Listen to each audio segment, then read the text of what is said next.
no, Kiyaya, I can't wait to find out if Charlotte goes with Wilbur to the county fair, too.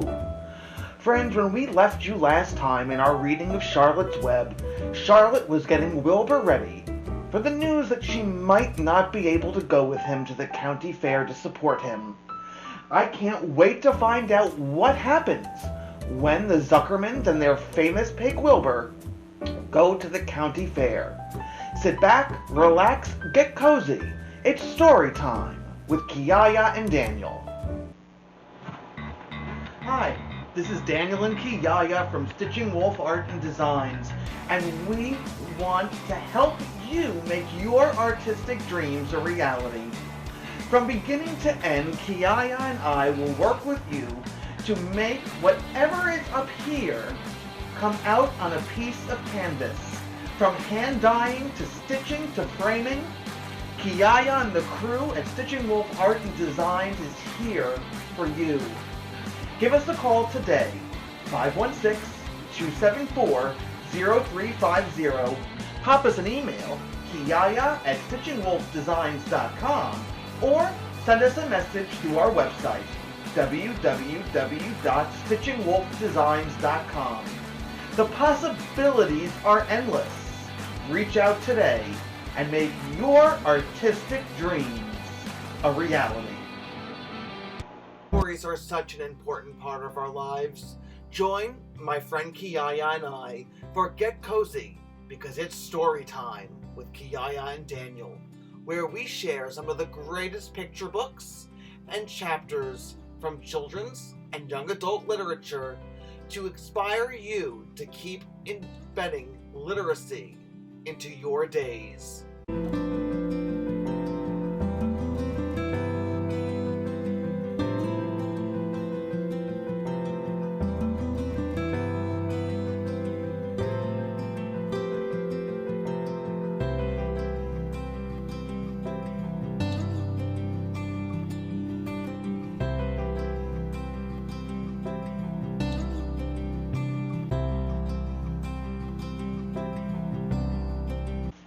Chapter 16. Off to the Fair.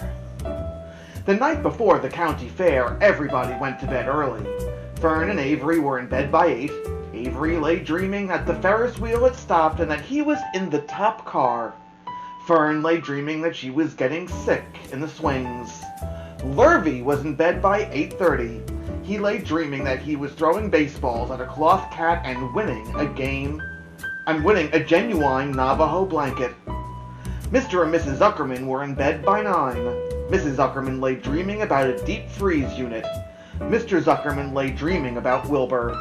He dreamt that Wilbur had grown until he was 116 feet long and 92 feet high, and that he had won all the prizes at the fair, and was covered with blue ribbons, and even had a blue ribbon tied to the end of his tail. Down in the barn cellar, the animals too went to sleep early, all except Charlotte. Tomorrow would be fair day. Every creature planned to get up early to see Wilbur off on his great adventure. When morning came, everybody got up at daylight. The day was hot. Up the road at the Arable's house, Fern lugged a pail of hot water to her room and took a sponge bath. Then she put on her prettiest dress because she knew that she would see boys at the fair. Mrs. Arable scrubbed the back of Avery's neck and wet his hair and parted it, and brushed it down hard till it stuck to the top of his head. All but about 6 hairs that stood straight up, of course. Avery put on clean underwear, clean blue jeans, and a clean shirt.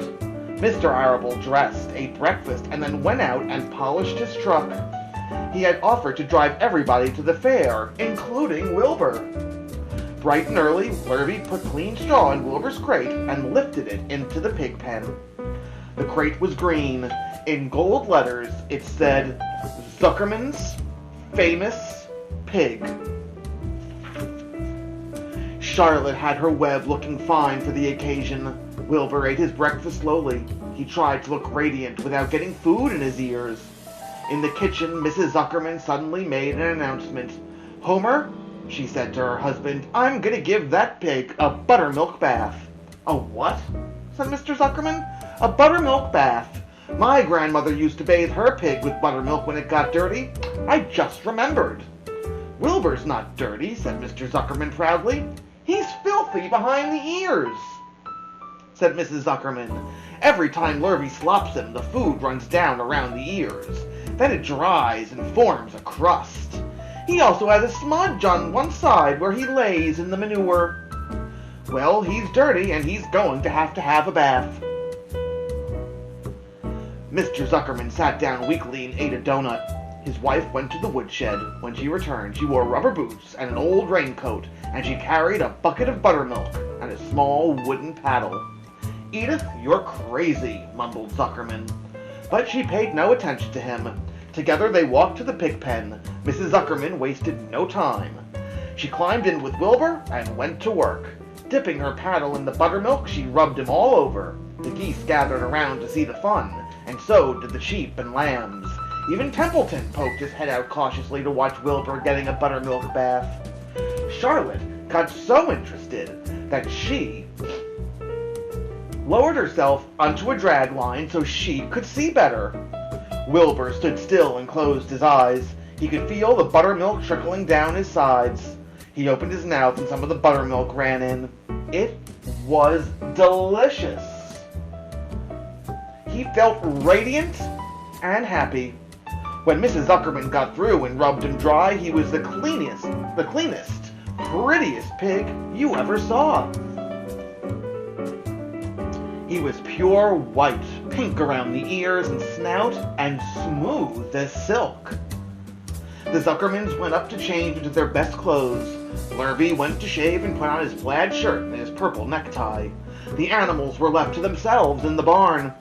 The 7 goslings paraded round and round their mother. Please, please, please, take us to the fair, begged the gosling. Then all 7 began teasing to go. Please, please, please, please, please. They made quite a racket. Children, snapped the goose, we are staying quietly, idly at home. Only Wilbur is going to the fair. Just then Charlotte interrupted. I shall go too, she said softly. I have decided to go with Wilbur. He may need me. We can't tell what may happen at the fairgrounds. Somebody's got to go along who knows how to write. And I think Templeton better come too. I might need somebody to run errands and do general work. I'm staying right here, grumbled the rat. I haven't the slightest interest in fairs. That's because you've never been to one, remarked the old sheep. A fair is a rat's paradise. Everybody spills food at a fair. A rat can creep out late at night and have a feast. In the horse barn you will find oats that the trotters and pacers have spilled. In the trampled grass of the infield you will find old discarded lunchboxes containing the foul remains of peanut butter sandwiches, hard-boiled eggs, cracker crumbs, bits of donuts, and particles of cheese. In the hard-packed dirt of the midway after the glaring lights are out and the people have gone home to bed, you will find a veritable treasure of popcorn fragments, frozen custard dribblings, candied apples abandoned by tired children, sugar fluff crystals, salted almonds, popsicles, partially gnawed ice cream cones, and the wooden sticks of lollipops. Everywhere is loot for a rat, in tents and booths and haylofts. Why, a fair has enough disgusting leftover food to satisfy a whole army of rats. Templeton's eyes were blazing. Is this true? He asked. Is this appetizing yarn of yours true? I like high living, and what you say tempts me. It's true, said the old sheep. Go to the fair, Templeton. You will find that the conditions at a fair will surpass your wildest dreams. Buckets with sour mash sticking to them, tin cans containing particles of tuna fish, greasy paper bags stuffed with rotten... That's enough, cried Templeton. Don't tell me any more. I'm going. Good, said Charlotte, winking at the old sheep. Now then, there's no time to be lost. Wilbur will soon be put into the crate. Templeton and I must get in the crate now and hide ourselves. The rat didn't waste a minute. He scampered over to the crate, crawled between the slats, and pulled straws up over him. so he was hidden from sight. "All right," said Charlotte, "I'm next." She sailed into the air, let out a drag line, and dropped gently to the ground. Then she climbed the side of the crate and hid herself in a knothole on the top board. The old sheep nodded. "What a cargo," she said. "That sign ought to say Zuckerman's famous pig and 2 stowaways." "Look out, the people are coming, umming," shouted the gander. "Cheese it, cheese it, cheese it." The big truck with Mr. Arable at the wheel backed down slowly toward the barnyard. Lurvy and Mr. Zuckerman walked alongside. Fern and Avery were standing in the body of the truck, hanging on to the sideboards. "Listen to me," whispered the old sheep to Wilbur. "When they open the crate and try to put you in, struggle. Don't go without a tussle. Pigs always resist when they're being loaded." "If I struggle, I'll get dirty," Wilbur said. "Never mind that. Do as I say. Struggle. If you were to walk into the crate without resisting, Zuckerman might think that you were bewitched. He'd be scared to go to the fair." Templeton poked his head up through the straw. "Struggle if you must," he said, "but kindly remember that I'm hiding down here in this crate. I don't want to be stepped on or kicked in the face or pummeled or crushed in any way, or squashed or befooted about, or bruised or lacerated or scarred or biffed. Just watch out what you're doing, Mr. Radiance, when they get done shoving you in." "Be quiet, Templeton," said the sheep. "Pull in your head. They're coming. Look radiant, Wilbur. Lay low, Charlotte. Talk it up, geese." The truck backed down slowly to the pig pen and then stopped. Mr. Arable cut the motor, got out, walked around to the rear, and lowered the tailgate. The geese cheered. Mrs. Arable got out of the truck. Fern and Avery jumped to the ground. Mrs. Zuckerman came walking down from the house. Everybody lined up at the fence and stood for a moment admiring Wilbur and the beautiful green crate. Nobody realized that the crate already contained a rat and a spider. "That's some pig," said Mrs. Arable. "He's terrific," said Lurvy. "He's very radiant," said Fern, remembering the day he was born. "Well," said Mrs. Zuckerman, "he's clean anyway. The buttermilk certainly helped." Mr. Arable studied Wilbur carefully. "Yes, he's a wonderful pig," he said. "It's hard to believe that he was the runt of the litter. You'll get some extra good ham and bacon, Homer, when it comes time to kill that pig." Wilbur heard these words, and his heart almost stopped. "I think I'm going to faint," he whispered to the old sheep who was watching. "Kneel down," whispered the old sheep. "Let the blood rush to your head." Wilbur sank to his knees, all radiance gone, his eyes closed. "Look!" screamed Fern. "He's fading away!" "Hey, watch me!" yelled Avery, crawling on all fours into the crate. "I'm a pig! I'm a pig!" Avery's foot touched Templeton under the straw. "What a mess!" thought the rat. "What fantastic creatures boys are! Why did I let myself in for this?" The geese saw Avery in the crate and cheered. "Avery, you get out of that crate this instant!" commanded his mother. "What do you think you are?" "I'm a pig!" cried Avery, tossing handfuls of straw into the air. "Oink, oink, oink!" "The truck is rolling away, Papa," said Fern. The truck, with no one at the wheel, had started to roll downhill.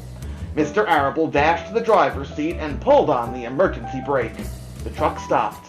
The geese cheered. Charlotte crouched and made herself as small as possible in the knothole, so Avery wouldn't see her.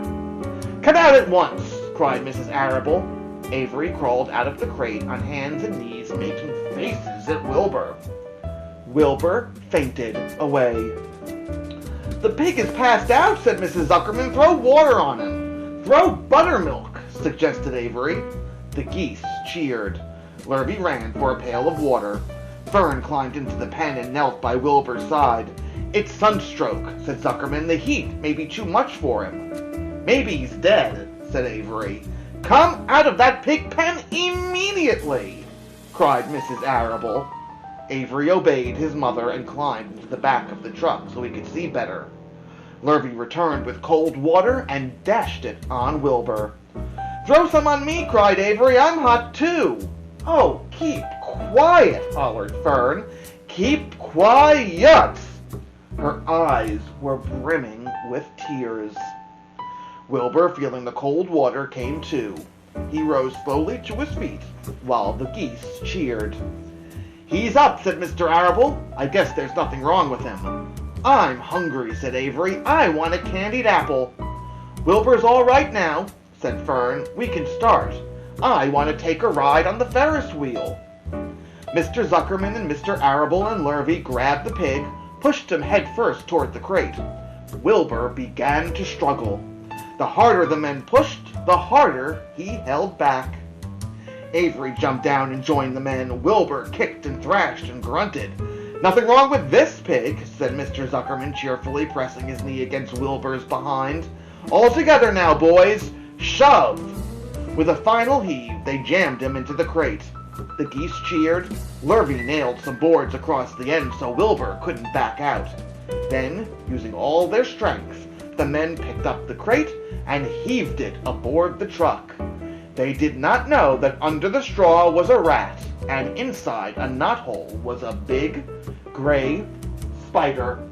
They only saw a pig. "Everybody in!" called Mr. Arable. He started the motor. The ladies climbed in beside him. Mr. Zuckerman and Lurvy and Fern and Avery rode in the back, hanging on to the sideboards. The truck began to move ahead. The geese cheered, the children answered their cheer, and away went everybody to the fair.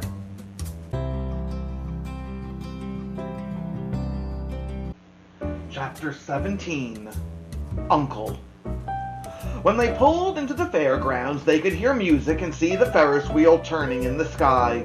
They could smell the dust of the racetrack where the sprinkling cart had moistened it. And they could smell hamburgers frying and sea balloons aloft. They could hear sheep blatting in their pens. An enormous voice over the loudspeaker said, "Attention, please! Will the owner of a Pontiac car, license number H2439, please move your car away from the fireworks shed?" "Can I have some money?" asked Fern. "Can I too?" asked Avery. "I'm going to win a doll by spinning a wheel and it will stop at the right number," said Fern. "I'm going to steer a jet plane and make it bump into another one." "Can I have a balloon?" asked Fern. "Can I have a frozen custard and a cheeseburger and some raspberry soda pop?" asked Avery.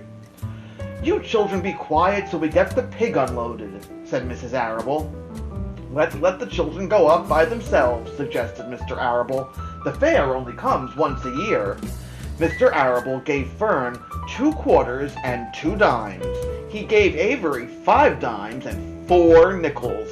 "Now run along," he said, "and remember the money has to last all day." He said, "And remember the money has to last all day," he said. "Don't spend it all in the first few minutes, and be back here at the truck at noontime so we can all have lunch together. And don't eat a lot of stuff that's going to make you sick to your stomachs. And if you go in those swings," said Mrs. Arable, "you hang on tight. You hang on very tight. Hear me?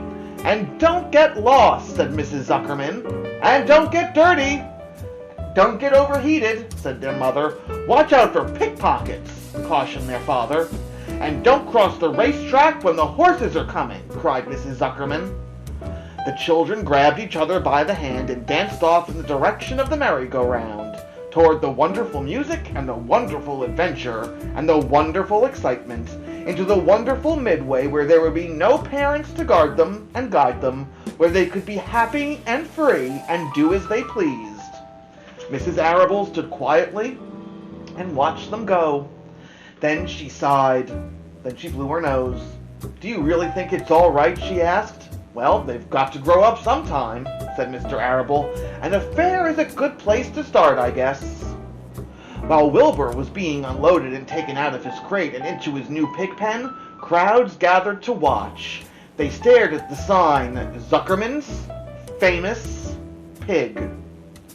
Wilbur stared back and tried to look extra good. He was pleased with his new home. The pen was grassy, and it was shaded from the sun by a shed roof. Charlotte, watching her chance, scrambled out of the crate and climbed up a post to the underside of the roof. Nobody noticed her. Templeton, not wishing to come out in broad daylight, stayed quietly under the straw at the bottom of the crate. Mr. Zuckerman poured some skim milk into Wilbur's trough, pitched clean straw into his pen, and then he and Mrs. Zuckerman and the Arables walked away toward the cattle barn to look at purebred cows and to see the sights.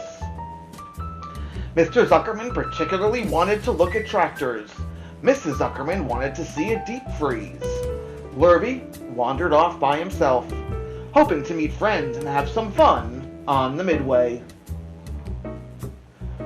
As soon as the people were gone, Charlotte spoke to Wilbur. "It's a good thing you can't see what I see," she said. "What do you see?" asked Wilbur. "There's a pig in the next pen, and he's enormous."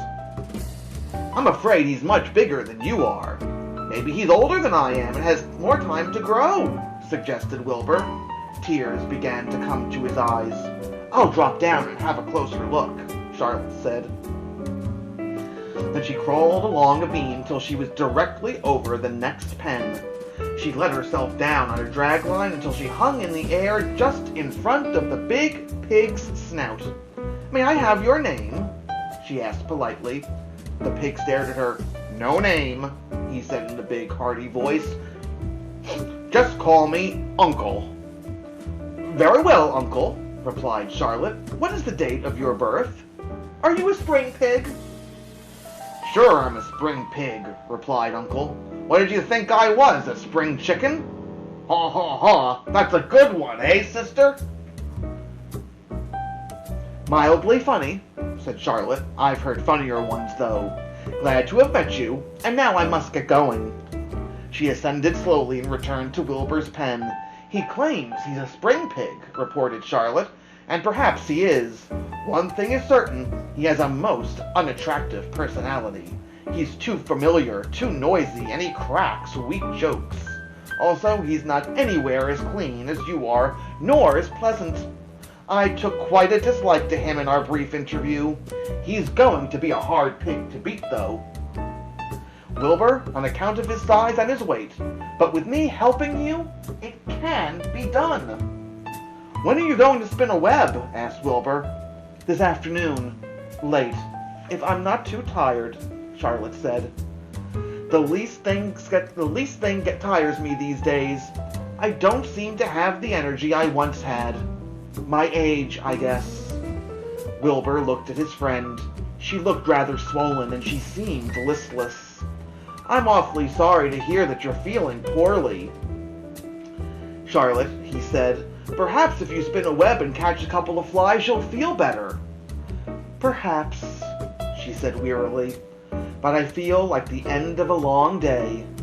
Clinging upside down to the ceiling, she settled down for a nap, leaving Wilbur very much worried. All morning, people wandered past Wilbur's pen. Dozens and dozens of strangers stopped to stare at him and to admire his silky white coat, his curly tail, his kind and radiant expression. Then they would move on to the next pen where the bigger pig lay. Wilbur heard several people make favorable remarks about Uncle's great size. He couldn't help overhearing these remarks, and he couldn't help worrying. And now, with Charlotte not feeling well, he thought, "Oh dear." All morning, Templeton slept quietly under the straw. The day grew fiercely hot. At noon, the Zuckermans and the Arables returned to the pig pen, and a few minutes later, Fern and Avery showed up. Fern had a monkey doll in her arms and was eating Cracker Jack. Avery had a balloon tied to his ear and was chewing a candied apple. The children were hot and dirty. "Isn't it hot?" said Mrs. Zuckerman. "It's terribly hot," said Mrs. Arable, fanning herself with an advertisement of a deep freeze. One by one they climbed into the truck and opened lunch boxes. The sun beat down on everything. Nobody seemed hungry. When are the judges going to decide about Wilbur?" asked Mrs. Zuckerman. "Not till tomorrow," said Mr. Zuckerman. Lurvy appeared carrying an Indian blanket that he had won. "That's just what we need," said Avery, "a blanket." "Of course it is," replied Lurvy, and he spread the blanket across the sideboards of the truck, so it was like a little tent. The children sat in the shade under the blanket and felt better. After lunch, they stretched out and fell asleep.